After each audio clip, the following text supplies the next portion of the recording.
went to work as a draftsperson with the William and Mary Center for Archaeological Research, was later promoted to their senior architectural historian position. In 1996, Ms. Beckett moved to Roanoke to work for the Virginia Department of Historic Resources.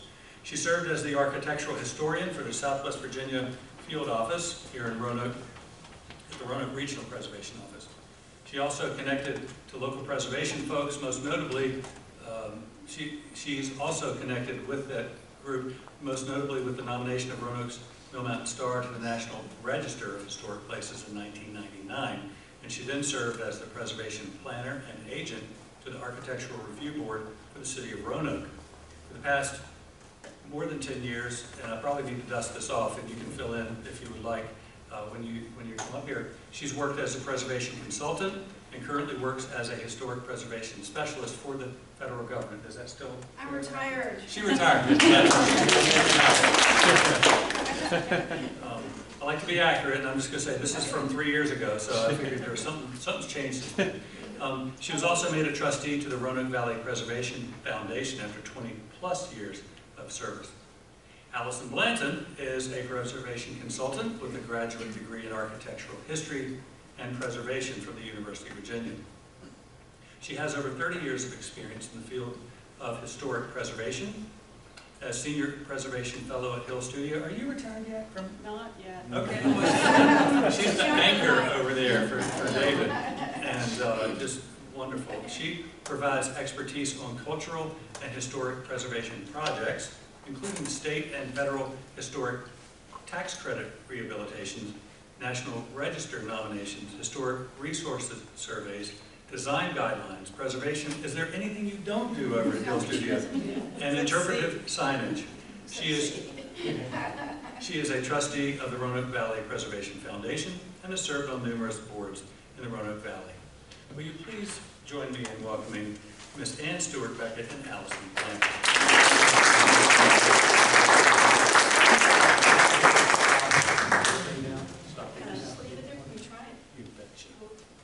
We're just going to try this mic to see if everybody can hear us with it just being right here. Can y'all hear us okay? Yes. You don't want Okay. to fall down. Holler if we start to fade away. You're not sleeping, but it's the voices. Anyway, I just flew in from Florida last night, so I'm a little bit sunburned, so you can call me Rudolph if you want to have this really red nose. But we're so thrilled to be here. Alison and I have been friends and colleagues almost 30 years since I moved here to Roanoke. We've done lots of presentations. So it's a real tag team effort. So I'm not really in charge. I'm never in charge of anything. That would be a good idea. I will say Ann has done all the work and took all the photographs, and I'm just here for color commentary. Kind of like Charles Perrault back in the Olympic Games. Yes, because Alison's actually familiar with a lot of the architects that we're going to be talking about. But as you can see, our opening slide here, does everyone know what this building is? Yes. Yeah. The Colony House Motor Lodge, right? Just recently renovated. We have the owners here, the Farrells. I wasn't going to wait to the end, but I wanted to introduce you now, the Farrells. So we're gonna start with, you can see the Motor Lodge here, the 1950s image, and we're gonna talk about mid-century modern architecture throughout Roanoke, but then we're gonna end with the Colony House. And I'll just add, this is something, I've had the pleasure of working on the Colony House and the Hart Building and several other buildings in this slideshow. But I will admit, this is kind of a new appreciation I've gained, because when I was going through graduate school, a lot of these buildings were only 25 or 30 years old. They weren't even historic yet. So I think we've all kind of, as we've moved forward and evolved, we have learned to appreciate all of them. And to me, something that's great about this slideshow and this topic is that it reminds us that Roanoke continued to prosper during the post-World War II years. So much of what we see and focus on in Roanoke is kind of the 1880s with the railroad and the turn of the century, but Roanoke didn't stop after that. And in fact, in the 1950s, I think the population increased by like 32%. Some of that was because of annexations. But it was a booming city and continuing to prosper. And just even nationally after the war, there was a real sense of optimism and this belief that good design could create or could improve society. So there was a real emphasis on design and what it could bring to, you know, fellow mankind in the years following World War II. So hopefully we'll see what this brought to Roanoke as we go through these slides. So that's a great background. And both of us started out in architecture so much earlier that we didn't study the mid-century modern. We were focusing on the vernacular, the colonial revival, the Tudor. We didn't even survey mid-century modern until much more recently. So it was actually somewhat unfamiliar to me. And but I gained a great appreciation for the mid-century modern doing this presentation. And I put one building on the National Register down in Charlotte, and that's what gave me the idea when Stephen came to me and said, do you have any ideas? I said, well, I just really did this cool building down in Charlotte, mid-century modern. And he goes, well, let me think about that.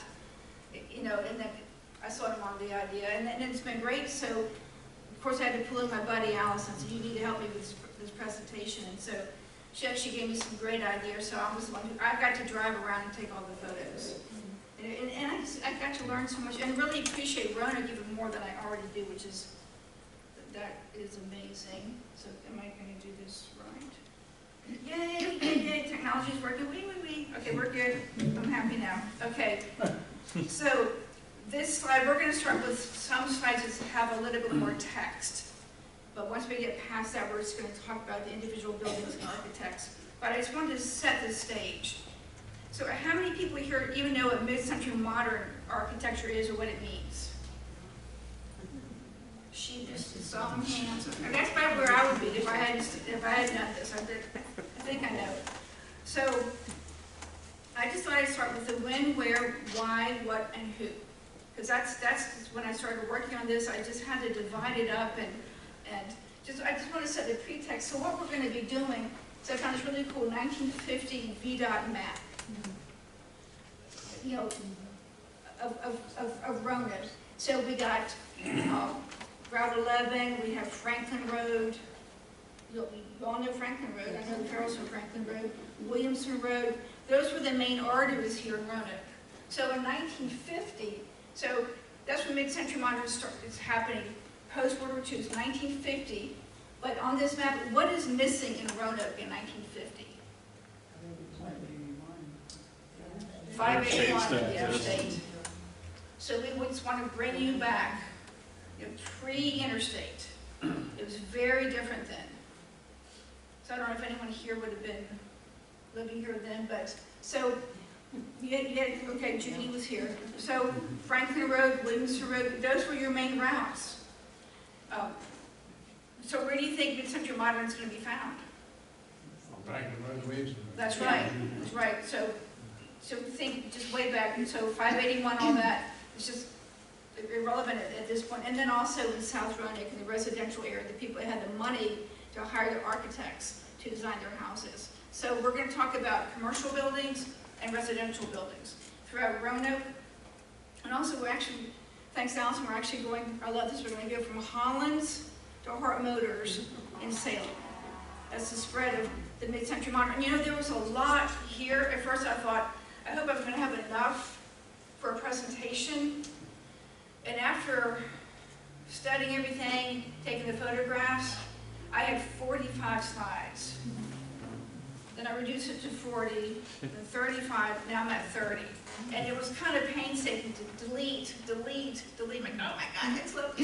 But it was too much. We'd be here until breakfast time. So here we go. We're going to go back to the, let's just say post-World War II to Roanoke. So, but also just give you, the why. Why is it important?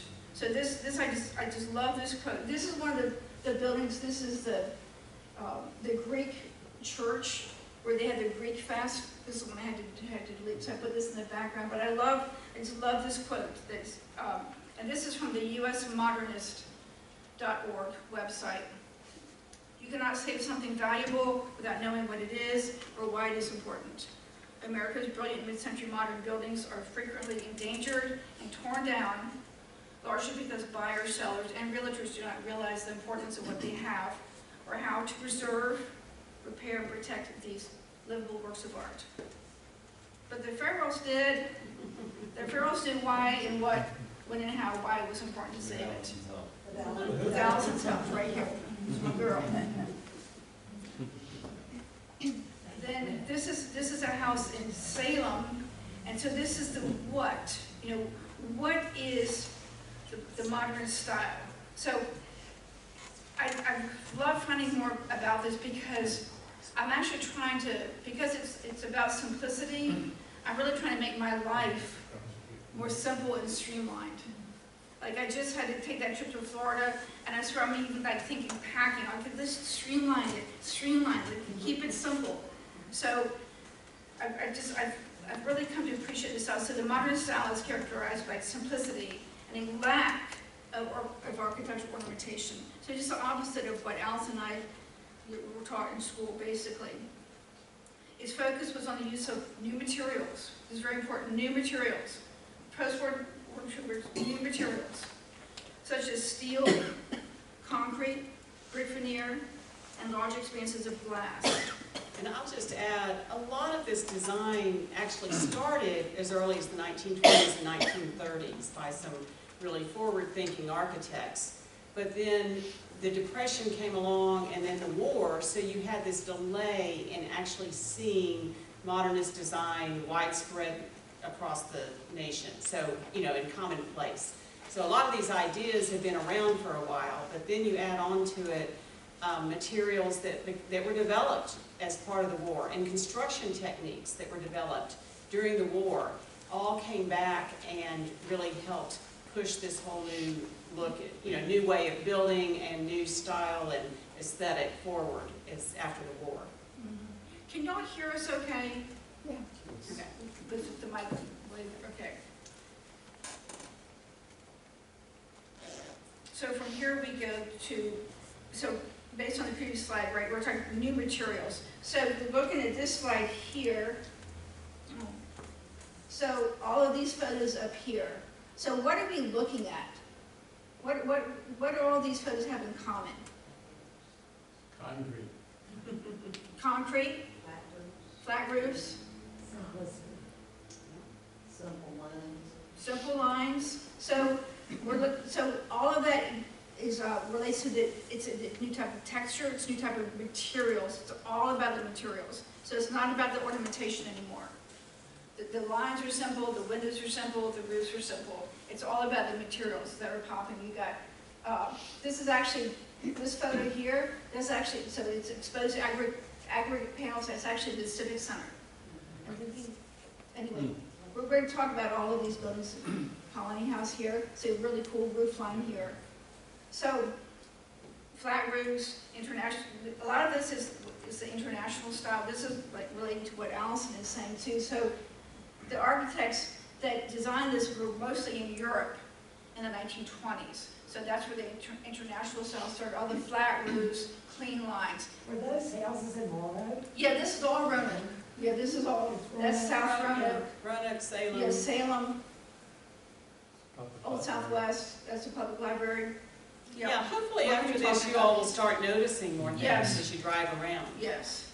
Yeah, I told Alison, I said, I can't stop looking anymore. I can't even drive around, I'm still looking for this stuff. But what was interesting, so the European architects, so in the 1930s they started fleeing the Nazis. And they came here to America and brought their ideas.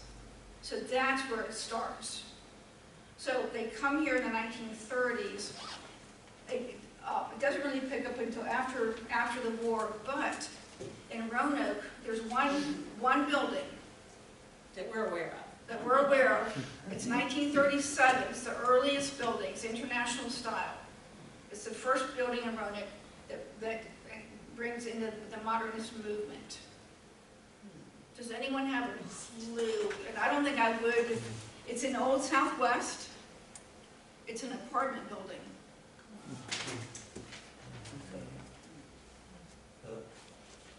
So, Can you imagine in 1937 what the neighbors thought? yes, 1937. It's a pretty stark departure from other things you see in Old Southwest. And it was actually a pretty stark departure for the architect, Edward G. Fry. He's really well known for doing all of the very, very elaborate Georgian revival, classical revival, colonial revival style buildings. He did a lot of the buildings on the Randolph-Macon College campus and other buildings in Roanoke. But this is a real departure for him. And very early. So what do you all see here? What do you see in this building that we've previously talked about? Flat roof, stone, Flat roof, Horizontality. horizontality. But the other thing that's, Yes. Yeah. So it's constructed with steel beams, then cinder blocks, and then brick veneer on top of that. So if you need to be in a hurricane, this is the place to be, and it has a flat roof, so the hurricane will go around that. it has the corner windows, right? And these beautiful, I've always loved corner windows. And the corner windows kind of fascinate me because when you peel back the architecture to keep it really simple, you're really focusing kind of on the structure and the materials. And then you've got, because of that steel structure, it takes the, it allows more things to happen, like larger expanses of glass. So here you're focusing on the structure, but we all normally think of corners as being really important to structure. And with this new technology, they're able to actually, erode the corner when putting just glass there. So that's kind of a hallmark feature of international style. That's right.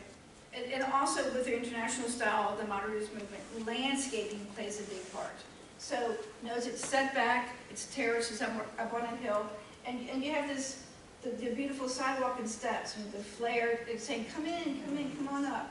So landscaping is very important. You'll always see landscaping with the modernist style. Any questions about the Walker? What is the location of this? It's on First Street. Second. Second Street. Yes. And Yeah, I guess this is a little earlier, but where do Sears houses fit into this whole scenario? We'll be talking about that. Not the Sears Center, but Sears houses, yeah. But we can mention that with the restaurants. They're like more in the 1920s and 30s and 40s, typically. That's true. So a little bit, it predates it, but we're, yeah. If you can get closer, yeah. Closer. Second Street, what avenue? is it out, it's either, it's Woods and then whatever's next, and then Now, maybe it's Albemarle. I think it's Albemarle. 1139 Second Street.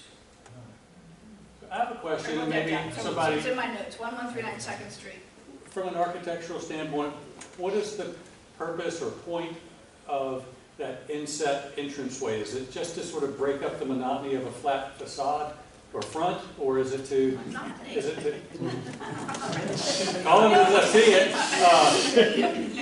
and that's the point of it, isn't it? That it's a very otherwise boring, materials only kind of a front. Remember, Stephen, you're supposed to embrace this. Yeah. Come on, work with me here. No, you see this, I think of it as being a little bit of this interplay between interior and exterior also. And you'll see that in some other buildings where they kind of play with that a little bit. Creating a little bit of what's almost indoor space, but you're still outside.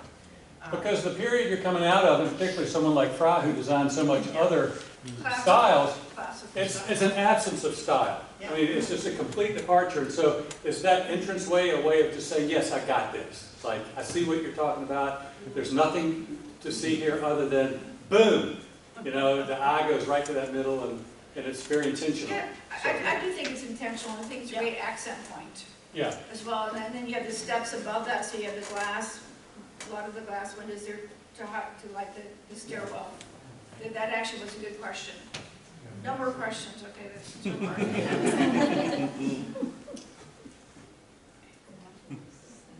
So now we're staying in the Old Southwest area just for a minute before we head downtown. So that's why we're jumping all the way up to 1967. But still, this was actually a pretty modern building. So this one's on Franklin, the office building for General Stone and Materials. A lot of people should know this building on Franklin Road as you're driving through Old Southwest. hands, any, right? What do y'all think of this building? Okay, don't like it? I worked in it, actually. You worked There's a law office. Yeah. Okay. Yeah, so this one, obviously, I mean, this is a big departure as well, and I have to admit, so I did run the architectural review board, and so I oversaw everything that happened in Old Southwest. So this was like 20 years ago, and at that point, I really did not have an appreciation for this building. I admit, I did not like this building. But now that I've studied this more and I understand it better, now I just have an appreciation of it 20 years later. It took me that long to get there. And this is 1967. But see, it's also built for this stone and materials company, and they wanted lots of material. So Kinsey, Motley, and Shane, architects and engineers out of Seven, said, we got this. So what's interesting, and I learned this researching it, so it's mostly built, so it's concrete. All this is concrete. It's also like liquid, exposed aggregate. But all of this that I always just thought was stone, it's actually quarried marble. And the way they quarried it, it came out in chunks. And they're like, that's good. We're going to use it that way. I also just thought that was, it's kind of a green stone. And then inside, the interior, the floor, the mosaic floor is the crushed marble made into terrazzo. Well, and I'll add that crushed marble extends to the outside sidewalks as well. So that's that kind of erasing the lines between interior and exterior a little bit. And one thing that you'll see, probably mostly in some of the residential buildings, and unfortunately we don't have interior pictures of them, is, again, celebrating these materials and using materials inside the houses. That's when you start to have a stone interior wall or a brick wall or even planters made out of, you know, brick or stone that are inside the house. So again, it's this, and that's all dates back to kind of our Frank Lloyd Wright influence of this integration of interior and exterior. And this building definitely shows that, but also it's built during this time where automobiles, everybody's driving by, and is this new, along with the automobile came this whole idea of branding, where at the speed of an automobile, if you ever saw, there was a famous book called Leaving Las Vegas that talks about billboards and, you know, when buildings were built, like the Shell Oil Company was built in the shape of a shell or something like that. It was all to catch the eye of people passing by at the speed of an automobile rather than walking by and reading a sign. So this building is like a billboard for their materials. Same with the Colony House principle, right? Yeah. Okay, so now we're going to move into downtown. So we're with the former YMCA, 1956. So I know this building's almost 70 years old. I'm almost 70, so it's easy for me to date this stuff now. Designed by Francis Atkinson out of Roanoke, and Alison's also worked on this building. But talk about, I mean, you can clearly see the streamline. So This is a pretty classical international style building. And here's this is the photo when it was first built. So it literally has not changed. It is unaltered, so it's a great example. So you have, it's called cantilever, when it hangs out over, and I love a good cantilever. So that's concrete cantilever to shade the windows, and this is called, it's a ribbon. It's a continuous span of windows. It's a ribbon of metal windows, and it's very horizontal, flat line, concrete brick. It's about as international as you can get. What do y'all think of this style? Do you find it boring, monotonous? I've always thought flat roofs were real trouble for the occupants, for snow load and water pooling, and, you know, so you might comment on that? If you go into some small towns, you'll see where they've added roofs on the top of their flat roofed commercial buildings, and they look kind of silly. But you know, I think if they were done well, and as with everything in architecture or buildings, and maintained well, then they did work. It's mostly when they're not maintained. But somewhere I read too that the ribbon windows was kind of reminiscent, picking up from train cars. Yeah, that look of just kind of solid, solid row of windows, kind of narrow. That is kind of a nod to that. And doesn't okay, we're going to talk about the train station later. Okay. So here we are downtown, still Roanoke City Public Library, 1952. This is also the international style, which I admit, I never thought of it that way. I never saw it that way. But I'm like, you're absolutely right. So I went down there, and it is. You have, see, this is a nice, looks like an eave. Looks like a nice cantilever eave for shade. The ribbon windows, a nice corner here, flat roof, brick. I mean, it's really streamlined. No ornamentation, but yet it's beautiful. It's beautiful in its simplicity.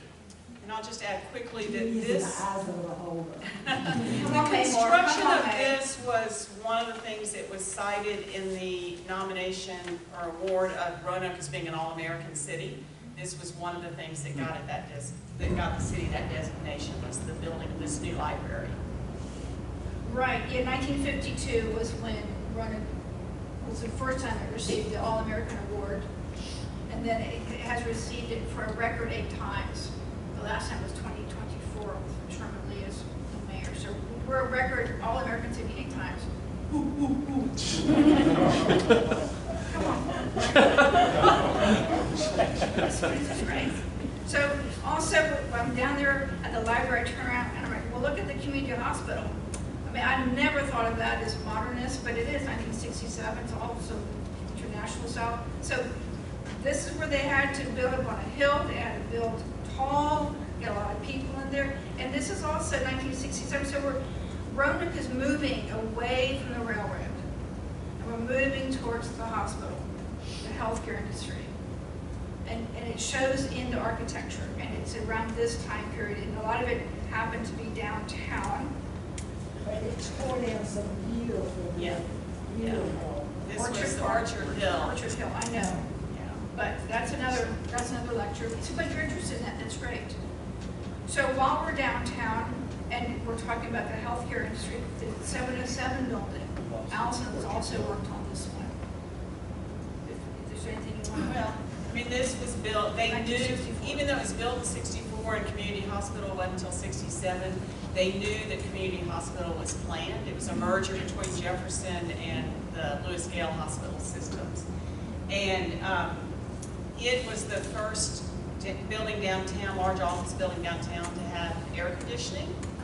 And it also just kind of, the idea of having these outdoor spaces, kind of terraces on the top of the 2 side wings was again kind of that idea of integrating a little bit of outside and inside, and just the way that the recessed entrance kind of, steps back a little bit and the columns become expressed and 3-dimensional at the entrance point. All of those, and then also just the storefront system that goes all the way across the bottom, are all just kind of hallmarks of the style.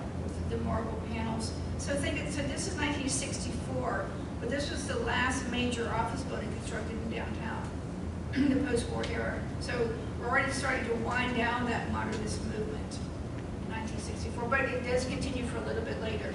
But a lot of construction just pretty much stops at this point. So we're going to be leaving downtown, but as we're leaving downtown, I thought that this was a great idea. This was Alison's idea. She's like, we've got to talk about the passenger station, right? Otherwise known as the Link Museum. Right?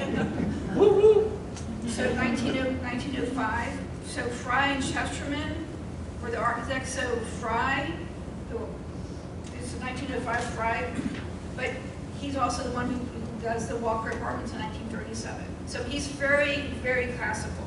I mean, this type of architecture here. So here's your original passenger station in Roanoke, right across from the Hotel Roanoke, 1905. And this is the type of architecture Alison and I would study, would know about. But, so then 1949, so it's like just post-war, right? I mean, things are really happening. And Roanoke's like, man, we gotta update that passenger station. Got this modernist style coming in. And I would say the railroads are seeing how many people are driving cars also. Yeah. They're trying to update themselves. So they hired the Roanoke industrial designer Raymond Loewy. Who here's heard of Raymond Loewy? I know some have, oh, a lot of people. Excellent, okay. So he comes in and he puts his mark on this. It actually, he doesn't change too much because the wings stay the same here, the roof stays the same, but it seems, so he takes off the original portico and all the windows and the original doors and these bays, all this comes off, and he adds, of course, right, this huge monolithic concrete colonnade here, which was the style, and then look at this major expanse of glass, that's all glass. I mean, this is pure modernism here. Yeah, So, and I was gonna say, right, no, go ahead. No, you were gonna say, right, into you. When it was being renovated, I was in there before they had taken down all the partition walls and everything. And then when they took those down and you saw this expanse of glass, and I thought, wow, so this is how people came off the train and were welcome to Roanoke.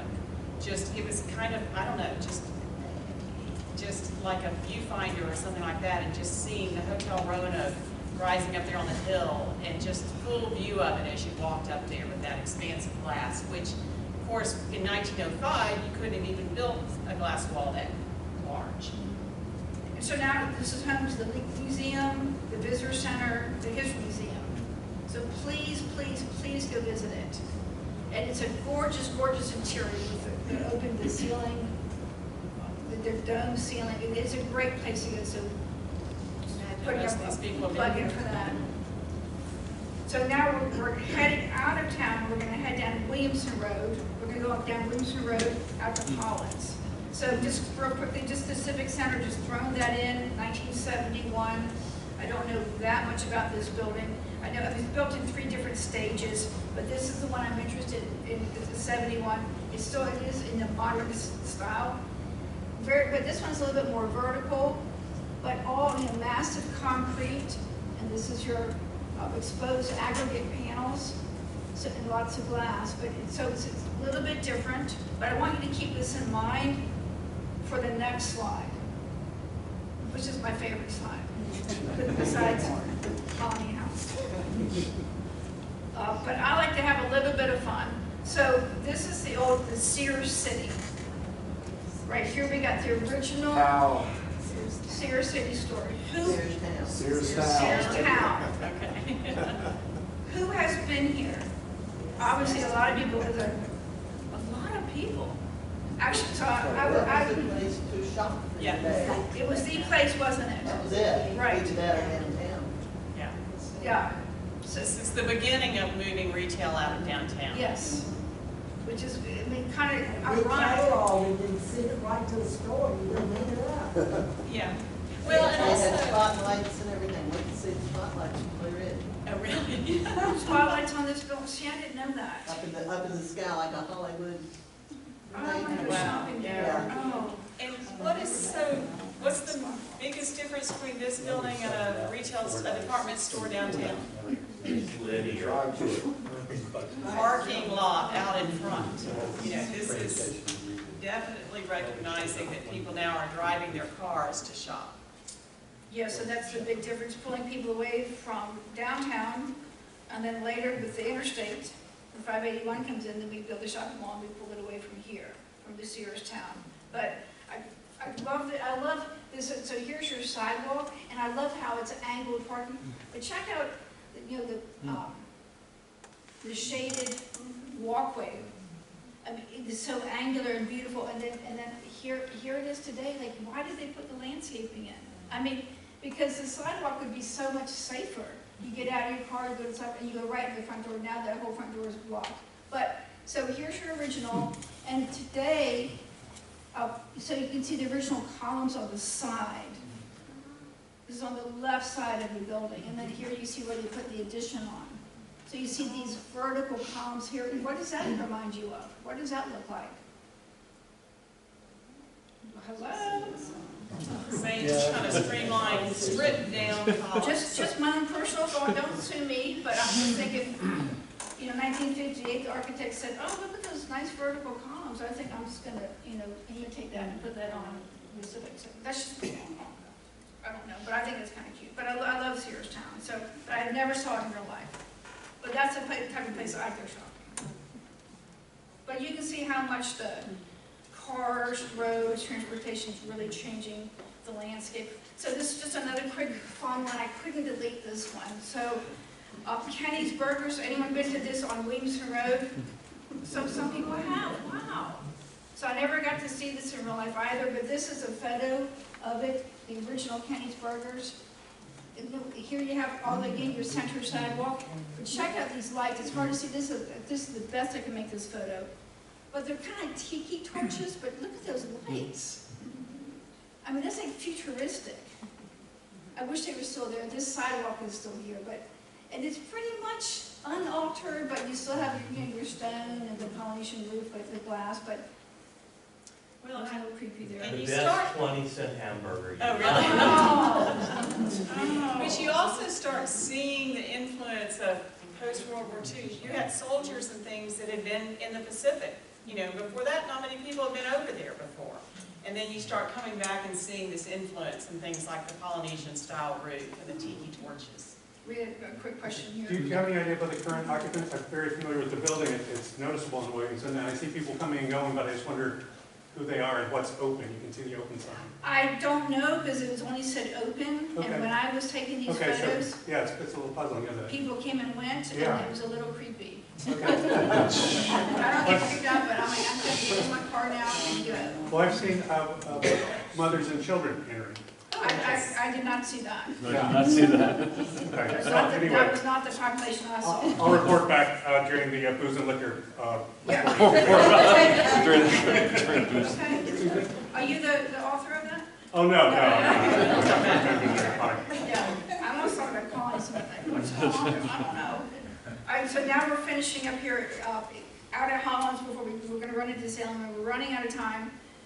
So here's the Dana Science Building for Hollins University.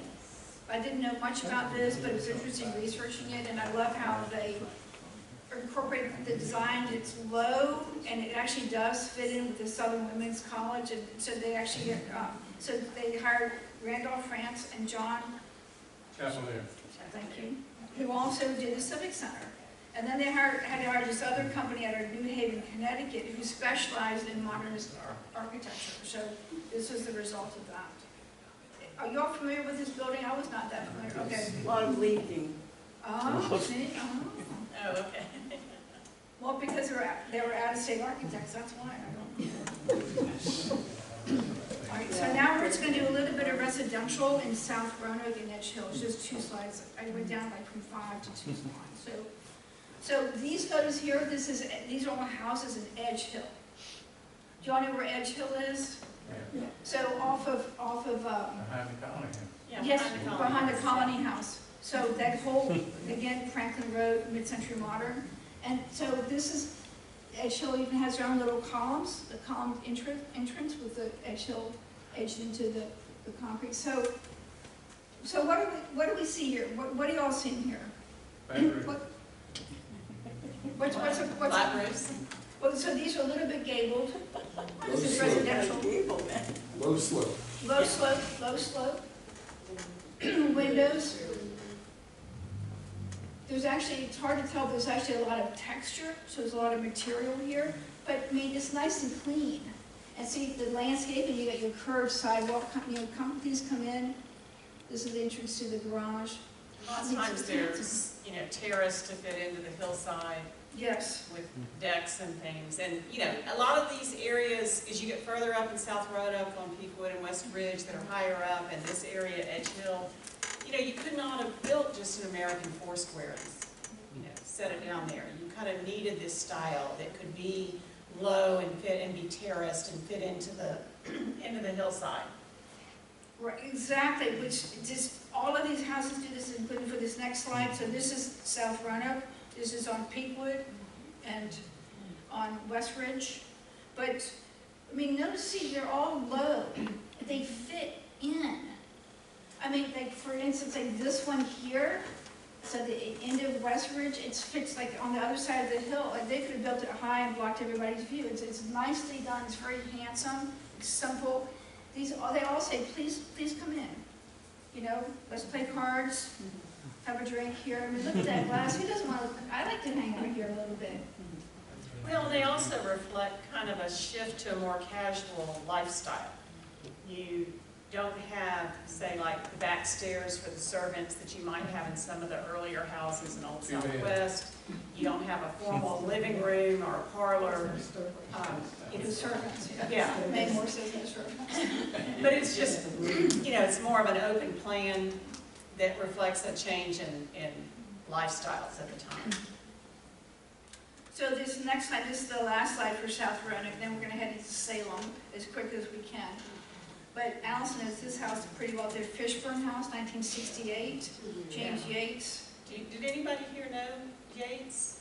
Oh, yes. He was a very well-known artist and architect. I think he helped to start the Roanoke Fine Arts Center. And his real love was art. He studied architecture at UVA and then went on to Princeton where he was a fine arts major. But he did do some commissions. I'd be fascinated to find out what other houses he might have designed in Roanoke. But they were said that he did them that they were all very sculptural and, you know, really fit in with the landscape and also fit with the family's wishes for how they wanted to live in their house. Where is that? That's on Peakwood. And Judy, I think it was Bob and Sybil Fishburne built it. Yes. Thank you. Yes. Yeah. So now we're going to head into Salem to Hart Motors showroom, 1973. So just on the cusp. Yeah, and this, again, going back to that whole branding idea, talk about, you know, driving by at the speed of an automobile and being able to see this kind of showroom. And it's kind of a combination of international style with a little bit of Googie added to it. And Googie is the whole thing, I sometimes call it the Jetsons age, but where you get kind of, I don't know, angles like at the Colony House roof. Sometimes you'll see, you know, really angular type gas stations that are Googie style. Anyways, kind of this whole space age. We came out of World War II. We went straight into the Cold War with the race to space against the Russians. So there was this real fascination with kind of space age type things. And so this one, when it was built, it, you know, think about driving by this at night and having a, you know, the latest model lit up in this kind of glass show box that you could see at any time of day or night. And then it had these little racetrack flags all around the top of the roof that really just kind of caught the eye also. So this is a very unique, I think it's one of only a few circular, there were circular showrooms, car dealership showrooms, you know, across the United States, but in Virginia, I should have looked back at my notes. If it's not the last remaining, it's the last of maybe one or two or three that are still standing. So just here to just broaden your appreciation of the different types of architecture, because I didn't fully understand this until she said, you got to do the hard motors. I'm like, I do? Like, okay. But then you get, it's all just steel, it's glass, and it's a beautiful interior, actually. Yeah. Pretty cool interior there. But obviously the car is what's the focus. Yeah, exactly. So 73, it totally, that was right before the gas shortage, but. And I will give a shout out to Carl Hart, who really, in honor of his father, he wanted to have this listed on the National Register, not because he's going to renovate it or anything, but also because he wanted to have a reason that the Kia Motors or whoever he represents now couldn't make and tear it down and build something that meets their brand today. He wanted it to be recognized. The few of the proud who's here in the valley. And then real quickly, just the Salem Civic Center. Don't worry about the time. We'll go over it. People are interested in this, so Okay. please don't Y'all stress. want to have a hook to pull us off? Yeah, you're good. We did practice this. It's really hard to get it, but I couldn't delete any more slides. But And I'm talking too much. no. She's got the interesting stuff. I just took the photos. So 1968. So also towards the end of the modernist movement, but I've never paid any attention to this building. I was actually out at the Salem Ridge Jacks for a game. Just rolls off the tongue. Ridge Jacks. And I'm driving out, but oh my gosh, I gotta photograph that too. Because I mean, I never really noticed. So you have that the concrete, like the barrel vaulted entrance with all the glass. And then, you know, it's a low slope roof, that's totally modernist. I couldn't find much information out about it, but I just wanted to include it in here. I bet it's Kinsey Shane. I bet it is too. It's Okay. in their territory. Exactly. Thank you for that. And Kinsey Shane did the Hart motor also. That's right, yes. So this is just something for, to indulge in me. So I love the Lustron House. Kelly, so you know the Lustron House? A little, yeah. So not many people know about Lustrons. They only survived for 2 years before they were closed down by the government. But, so, and I only know of two. I know this one in Salem and one in Rocky Mount. There's one in Marion. And one in Marion. I think Dale will have them. There's one in Marion. We've done the Marion Historic District, but, oh, Well, will you check that out? probably wasn't historic back when we did that. Where is that house? So this is on College Avenue, right near Main Street in College in Salem. So this is where you have that was the old movie theater, which is now the hotel. With the, Frankie Rollins is like right here in this corner. This is College in Maine. Calhoun, corner of Calhoun House. Thank you. This is not Main Street? Calhoun and College. Okay. That was Bert Logan's office for a long time. So look, Calhoun is right Fred here, Pitts was in here's, there. Calhoun is here. Yeah, It's right Yeah, up and there. then up here, and here's Maine. Mac and Bob's is behind. Exactly, yes. So this is a Lustron, but this gets 2 slides because it's really love the Lustron house. So just think of this without this arborvitae plant and delete that. What do y'all think about the shutters? Too tiny. Too tiny, thank you. So take the shutters off, and you have a Lustron house. So let's do this next slide. Let's take the next slide with the Lustron. So, and I think this could be a solution to, you know, on a house. I mean, this is it was basically, it came in thousands of parts. It was trucked in and built on site. They were made in Columbus, Ohio. It was an old aircraft factory building, so they recycled that. They're enameled panels, and they're magnetic on the inside. And look at how it even shows you the importance of the landscaping, your curved sidewalk, so important. So this is a typical Lustron house. It's about 1,000 square feet. There's 3 different styles, but this is basically what you have in Salem. And for the person asked about the Sears houses, Yeah. this is the modernist version of the kit houses that Sears sold. Right. So the kit houses came in on the railroad. These came in on a big truck on the highway. So what's the magnetic part?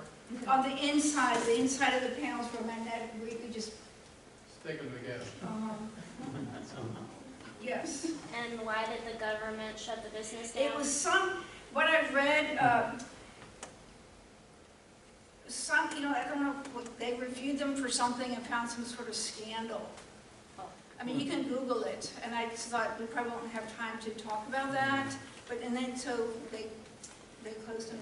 And I forgot to mention, I mean, but this is an example, I mean, not only, I mean, this is the, you know, extreme example of the standardization that took place after World War II also. Just the ability to mass produce. Think about concrete block. You know, that was just all mass produced and it was standardized, and so it was easy to, you know, people weren't trying to figure out, you know, how many headers versus stretchers of the brick do I lay between this window and that window. Everything was standardized to make for more rapid and cost-effective construction in the years after the war. So this is a great, you know, this takes that example to the extreme with the pre-manufactured houses. Yeah, pre-manufactured for all the soldiers that were returning. Look from the around. needed houses. There was another question. Yes, ma'am.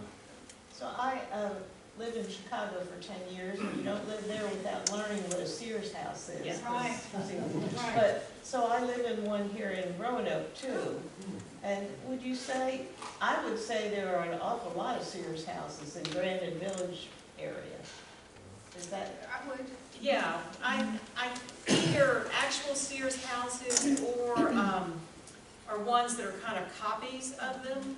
I tried like when I did the Wasena Historic District, we were curious, and it's my understanding you can look and match them in their catalog, but you don't necessarily know that means it came as a kit from Sears, that the best way to really know is to look down in the basement at the lumber that's used to make the floors, you know, the joists and everything, and find that they're numbered. Another way somebody had suggested, but I couldn't go in every house in Wasena, so another person suggested I go to the courthouse and look at the deed books and look for mortgages that were from Sears, because often the house came with a loan anyway. And we were only able to identify a couple, but again, I don't think that that means that there's, I do believe there are a lot more in this area, particularly just because so much of Roanoke grew during that time period. And obviously we had a railroad bringing in parts. The river, Clifton Forge has a lot of them. I've worked up in Clifton Forge. And you sort of had a question. I had a question about the magnetic walls, and you answered that. Thank you. Are you in love with the Love-Strong house now? I mean, talk about downsizing and streamlining for older people. That's all you need. That's all you need right there. You get Easy radiation from maintenance. all those magnets. Well, I told Ann I think the current version of this is if y'all have heard of 3D printing houses, where they're actually squirting them out in concrete based on, you know, the CAD program for 3D printing. So just a couple more in Salem, and we're going to end back in Roanoke. But so this was just a beautiful, beautiful international style house. This actually looks over Lakeside Plaza, Lakeside Kroger. Does anyone recognize this house? It's way up on a hill. It's way, way up there. So What used to be Davis Pizza Oh, it did? on the hill. There's a little brick building right on the road, was a pizza. Oh, the Peggy's Pizza joint, it was the first. Yeah, Yeah. I'd like to know more about this house if anyone knows about it, but it's just, to me, it's just the perfect international style house. You know that. No. We don't. We need to figure out who built it and then try to trace it from there. Been there for a long time. Mhm. Yeah, 1952, so I got that from the Salem GIS. But, so, I thought about it too, because it would have been overlooking Lakeside Amusement Park at that time, 1952. So, just, like, you're getting the diluted version, like, a lot of these sites, I went down rabbit holes on each. I mean, this could be easily a 2-hour presentation, but, so we're just really condensing it, but this was a fun one. I'd just like to know more about this one. I'd love to get inside this building. And then I'm leaving Salem, I'm going down College Avenue, I'm like, oh my Lord, Skyline Cleaners, I gotta include that one. I mean, that thing is beautiful. I mean, this has this blue enamel tile brick. Very, very unusual, very beautiful. So you don't typically ever need to paint brick. I just recommend don't ever paint brick, but this is already enameled on there. And everything's original, your windows. And then just like a little bit of the Googie architecture here. I couldn't find a date on this, I'm just guessing early 1960s. So probably right after the Colony House.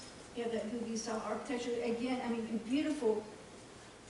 The post here, because it's like, instead of just having like we would have now, just this cylindrical metal post, you know, this is it has this beautiful metal pattern. But so again, same thing, you know, with the roadside architecture, attracting customers, please come into our store, use our cleaners, and so you can just pull right underneath here. But this building's unaltered. I mean, it's beautiful. And there's something, the style also kind of exudes this idea of cleanliness and efficiency, which is what you're kind of looking for in a cleaners. Yeah. So, you know, hospitals often use that. Yeah, there was just this idea of using these new materials and to kind of promote that sense of efficiency and cleanliness. And that worked well for the cleaners. With the drive-in window. With the drive-in window, yeah. Exactly. So this, has anyone used this store, this Oh, yeah. business? Yeah. Hundreds of times. Do you appreciate the building? Do you like, this is a really cool building, and you just do your laundry business and go? I just wanted to get my shirts. Let's get to the next meeting. Okay. So now we're gonna head back into Roanoke with a little bit of Googie architecture here. Save the best here for last. The Colony House Motor Launch, 1959. We have the owners here again, Lucy, Mike, and Bruce Farrell. Their owners have spent lots of money to renovate this beautiful motel. And I hope that people will appreciate that, and when company comes, or you want to rent out the meeting room, like we had an award ceremony there. It's just fabulous, fabulous space, so just remember this. But this kind of goes back. It's still there. Yeah. I'm really glad it's still I there. know, yeah, because of the barrels, yeah. So this kind of goes back to Ann's second slide of looking at the map from VDOT from the 1950s and on these arterial roads. And it really, the whole idea of, being able to have an automobile and having the freedom to travel when and where you wanted to travel rather than just being limited to coming into the train, coming into the downtown area where the train would take you, was just a lot of, provided independence. And it happened about the same time that the whole idea of vacation from work began to become something that people had. And it represents so much in a change in our culture, these kind of roadside motels. And again, it does have that googie architecture. I kind of felt like it does not have a flat roof, as you can tell. But these, what are called folded plate roof line. To me, it exudes this idea of the gable roof, which we all automatically associate with being a house, a residential, welcoming hospitality of a house. And here it takes that motif and uses it in this updated version to become the dominant form that you see as you're driving by. But then there's just also things about it, the separate registration building with the porte cochere that had a drive-up window in it. The idea of this kind of anonymity, and again, independence. You're not having to walk through the lobby to the registration desk at the downtown hotel. You can come in, get your key at any time of the night, and then go on up to your room. So it says so much about what was going on at that time. And it uses things like the breeze block, which I didn't really know the name for that before I started working on this building, but we've all seen them. The kind of concrete block or brick walls that have alternating gaps in them, and they provided privacy, but also allowed air to flow through. So just kind of another ingenious thing. This was again designed by Kinsey and Motley, and built by Fralin Company. And it was built again, and you also have this juxtaposition of all of this modern, new way of life along the automobile, the roads, everything, not having to check into the hotel, the registration desk. But then you also have it juxtaposed against this mountainside. And they historically picked up on that and used green paint on the railings and the walls and everything else to kind of integrate it into the landscape like we talked about before. And then, of course, it had the swimming pool and signage that was right out there by the road to lure people in and, get people to stop in and stay there. So what term are you using? Googie architecture? Googie. Googie. G-O-O-G-I-E. What does that refer to? It's just this kind of very geometric forms that lots of angled, sometimes like on the skyline. I think there's kind of like an angled roof. There was a Googie Cafe in Hollywood, and that's where the term comes from. Oh, okay. Thank you. Yeah, I knew it came from California. Yeah. But again, it's again this kind of space age or something, just using things very geometric to catch your eye and make it different. I think the McDonald's arches are an example of Googie. Yeah, yeah. Or burger chefs, the old burger chefs that drive us. Could be the early ones of Burger Chef. And I loved reading, there was an article in the statewide Virginia Architects kind of magazine about this, and they talked about the amenities, and you could get, call down for a babysitter, or there was an office there available, but as you can imagine, televisions were very important to have in the rooms at this time. And inside, they had, and it was built in an interesting way. The family that built it, they made concrete block, and they built it, they called it kind of an egg crate version way to build it with all the walls there, and then they came across the front and added this kind of brick and plate glass window across the front of each unit. And you had louver doors, because maybe we weren't that comfortable with it. I mean, it had air conditioning, but you may not have been comfortable with the air conditioning yet and still wanted to have fresh air. But for privacy, you had these louver doors that they've been able to keep, and they also kept this kind of screen wall on the inside. Are you showing the inside pictures? I have. Okay. Yeah, the screen wall that kind of screened off the bathroom area. But they've done an amazing job at embracing what the Colony House represents. So the owners are here if we have any questions, and you can also talk to them after the show.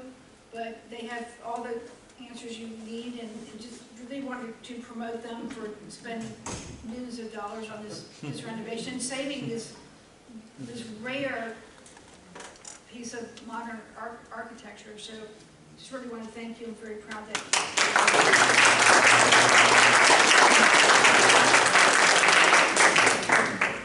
So after that, we just have one more concluding slide, and I want you all to guess what that is. What's that?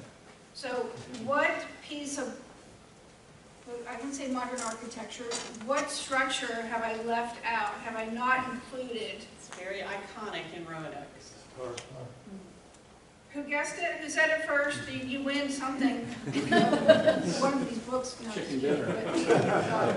Yes, the Star. So the Star, 1949. That is modernist architecture. It's my favorite everything in Roanoke, and that's what I want to end on. So thank you for recognizing it's the Roanoke Star. Thank you for your time. Thank you.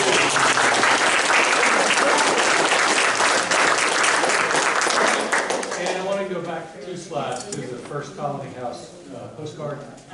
Okay, so, you know, like, everyone's always like a couple degrees away from Kevin Bacon. Well, I'm 1 degree away from the kids and the woman in this postcard. This postcard was shot by commercial photographer Joe Hazelgrove. Oh. His brother went on to help found a law firm in town you might have heard of. And Joe was a commercial photographer during the 50s, and these are his 3 children. My brother-in-law, Perk, his sister, Jenny, and his brother, Richard. And they're all still living today, but their mother is deceased. But that iconic postcard of an iconic hotel was just a local production, you know, that whole thing, but he was a great photographer. Wow, is there a collection of his photographs someplace? To be continued. I'm in possession of the negatives, and I'm not sure what we're going to do with them. Another lecture. That'd be a great Could lecture. be, yeah. He had commercial accounts for a lot of these buildings as they were coming off the... That's interesting, because... And I had no idea that there would be a connection between those. Would Billy be his nephew? So yeah. Billy Hazelgrove's his nephew? Yeah. Because he's kind of continued that. That's right. That's right. Being a professional photographer. Of architecture. Yeah, of architecture, Yeah. He's done a great job. Yeah, and then Mike sent it to me, so this is the recent image of it as well. So We've got a few minutes for questions before we wrap. Yes. It's my understanding that the Bauhaus School of Architecture was brought to the United States by architects fleeing Nazi Germany. Is there any connection between that and the modernist style of architecture? Oh, yeah. Okay, what would it be? Definitely. Well, The same thing? I'm sorry. well, it's been a while since I've studied Bauhaus, but that's still, and David, you can speak up if you want. Okay, sorry. So the prominent Bauhaus teachers went to New York, Chicago, and taught. So Mies and Gropius, they all taught the next generation. So everyone coming out of design school in the 50s and 60s were in Bauhaus, not Beaux-Arts. So that's why the 60s especially took off, everything became modern. Yeah, and Bauhaus was very much a reaction against the overly ornamental, like the Beaux-Arts and other earlier 20th century architecture. So is modernist then an umbrella Yeah. term for all the Yes. various forms of modern architecture? Yes. In the rooms at the Colony House, all the wallpaper is done by well-known Bauhaus fiber artists. Thank you. Yes. We meant to mention that. yes, a female architect. Yes. Yeah, his name, Greta, escaping. Yeah. I mean, it's textured, it's beautiful. It's 2D, yeah. I was really impressed with that. From the 50s, right? The design? The print or the fiber art Yeah. that was, yes, from the 50s. Her design. Produced by a wallpaper painter. Yeah, just fascinating. I'm sure if people wanted to come, would you give them a tour if they just wanted to come and see? It's really something to see. $49.95. $49.95 for the tour. Any other questions before we wrap? One more question, who's got it? Come on. You talk about when you, Okay, okay, go ahead, Gracie. I'd like to thank the ladies and tell them the audience is ready for the part 2. Part two, all the slides you have. Thank you. We have a topic for next spring. Well, I hope y'all will start noticing things around as you drive I around. already have, I was gonna say, the strip right across from Madison Middle School of those homes, Yes. they all look of that period. I was just thinking, now that I've Yeah, seen you start to this. see it popping Yeah, everywhere it's now. like that, yeah. Yeah. So now I can't get it out of my head. There's one in my neighborhood as well off of Blanton. It's beautiful. It stands out from all the other houses. It's beautiful. It's interesting. Okay, thank you all so much. you all. Yeah, thank you. So, one more hand.